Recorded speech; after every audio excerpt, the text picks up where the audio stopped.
ஞானசம்பந்தப் பெருமான் பதிகத்தில் குளிர்காய்ச்சல் வந்தால் இந்த பதிகத்தை பாராயணம் செய்தால் விஷஜுரமானது நீங்கும் என்பது வரலாறு. திரு கொடிமாடச் செங்குன்றூர் என்ற திருத்தலத்திற்கு ஞானசம்பந்தப் பெருமான் அடியார்களோடு செல்ல அங்கு உள்ள மக்களுக்கு குளிர்காய்ச்சல் வர அவரோடு வந்த அடியார்களுக்கும் அந்த குளிர்காய்ச்சலானது வந்து விடுகிறது.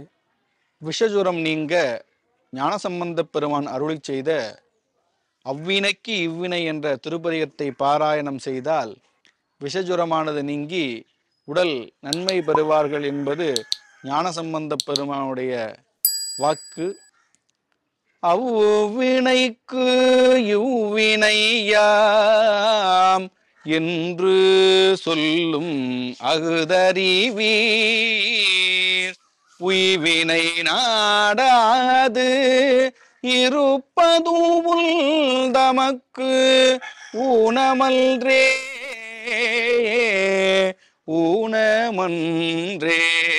கைவினை செய்து எம் பிரான்கழல் போற்றுதும் நாமடியோம் சேவினை வந்தம்மை திண்டப்பெற திருநீல கண்டம்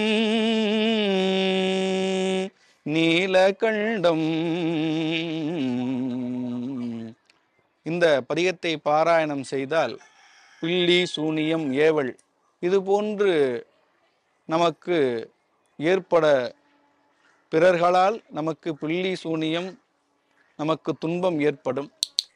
அந்த துன்பத்திலிருந்து நீங்க இந்த அவ்வினைக்கு இவ்வினை பதிகத்தை பாராயணம் செய்தால் இது போன்று பிரச்சனைகள்லாம் நீங்கி இறைவன் நமக்கு எப்பொழுதும் உறுதுணையாக இருப்பார் என்பது ஞானசம்பந்தப் பெருமானுடைய வரலாறு.